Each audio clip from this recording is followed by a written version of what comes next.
I'm Chris, and this is my take. Today, I'd like to give you a little background about the economic system that we live under in the United States. To do so, I'm going to basically make a comparison to the game of Monopoly. Now, I know this is going to be simplified, and there's going to be many more nuances to what our actual capitalistic economy does entail, but this should provide at least a basic understanding to plenty of people out there. So let's start with a Monopoly game. Say you take the box out, and it's a brand new box. So everything you need for the Monopoly game, as in the economy, is all encompassed in this box. All the money, all the pieces, all the cards, everything. So you open up the box, and there is a certain amount of money that's in the game. That's like, let's compare that to, let's say, Fort Knox, or all the gold vaults in America. All the money that will ever be used in this particular game, or instance of the game, is contained within that box.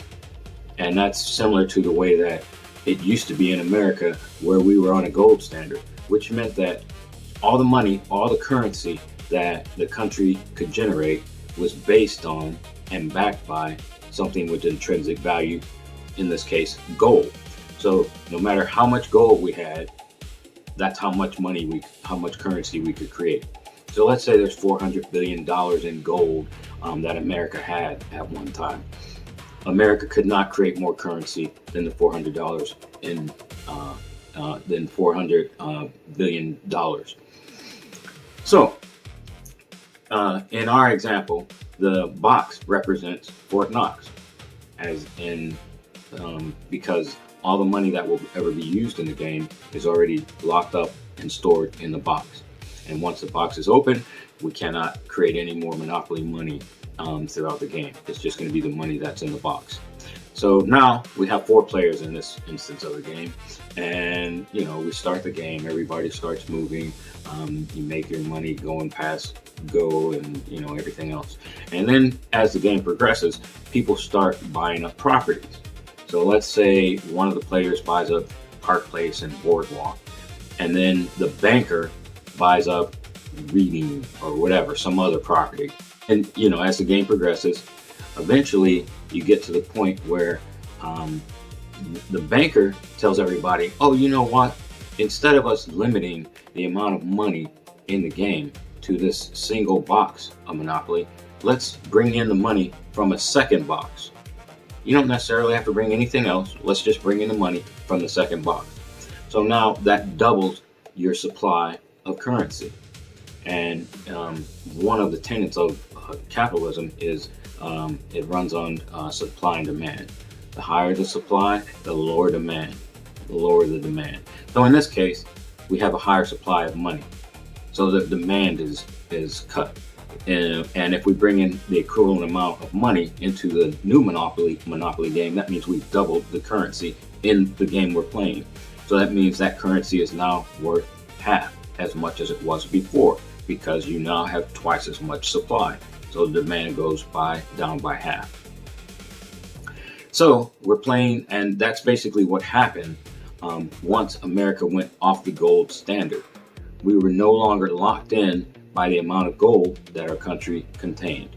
Just like the game of Monopoly that we're playing was no longer locked in to the amount of money within that individual box. It was now that individual box and a whole nother box of Monopoly money was put into this game. So now we've got much more currency floating around, but that doesn't increase doesn't increase the value. It actually decreases the value of the money. This was something that we've seen in history. For instance, the Romans, what they did was they were known for having such pure money. They had coins that were 99.99% silver. It was very high quality. So everybody trusted that the coins that you got from Rome were worth what they said they were worth. They maintained their value because they were backed up intrinsically by the silver that was contained within each coin. But what Rome started to do is they started to devalue their coins by what's called coin clipping. So any coin that came into the treasury in Rome, they would cut off a piece here, cut off a piece there, and then put the coin in its diminished state back into the economy. Of course, those pieces that they clipped, they would melt down and make new coins out of it. So they basically were devaluing their value of the currency, but maintaining the price of it as people were using it. Because if you had a coin that said, say, 10 cents in whatever the Roman money was valued at, it was still worth 10 cents, even though it had a piece clipped off of it. Just like you can take a dollar, and a dollar can be destroyed up to, I think, but I'm not positive, up to like, as long as you have 60% of the dollar left, maybe it's less, a smaller percentage, but as long as you have enough of the dollar left, it's still worth a dollar. So in the Monopoly game, like I said, the money is now devalued. That's one of the things that happened. In the United States, this became true once America went off the gold standard in 1971. I think that was under Nixon. So now the money in the game is all worth half of what it was worth before. In actuality, in the United States, due to inflation and other factors, the money that we have now, the dollar that we have now, is only worth 5 cents compared to what you could purchase back in the day. I mean, a long time ago, maybe 100 years ago. We get basically a nickel's worth of products for the dollars that we buy. Anyway, so let's move forward with the game. Now, throughout the game, people are, they buy up property, and then they, that's how they maintain their wealth. And then they'll buy up, like houses and put the house on the property, and the property becomes worth more. And then you put a hotel on the property, it becomes worth even more. And then when another player lands on your property, they owe you rent. And the rent goes up if you have a house on it, and it goes up even more if you have a hotel on it. So let's say the banker he's playing the game, and then he lands on your property, say Boardwalk or Park Place. They're both very high value properties in the game of Monopoly. He lands on one of your properties. He now owes you rent. But instead of him, say it's $200 that he owes you, instead of him simply saying, okay, here's my $200 and giving you the $200 that he owes you, everybody at the game has now had to kick in and basically pay a portion of the debt that the banker owes you. So 4 players, let's say everybody has to kick in $50, including the banker. So everybody kicks in $50 to come up to the $200. He then gives you the $200. But you actually didn't get $200 because you also had to kick in $50 to the pool to help cover that banker's debt. This is what basically happened during the economic collapse in 2008, and possibly others, obviously. But in 2008, we bailed out the banks because they were supposedly too big to fail. And what happened was that through our tax dollars, our government gave the banks all this money to bail them out, to make them whole, and to cover the risky bets that they had made that had basically proven to be losers.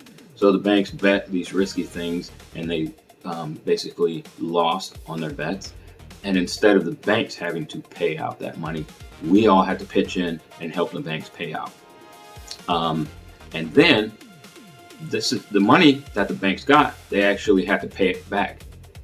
But what they did in the meantime was the banks invested that money that they got to bail from us to bail them out.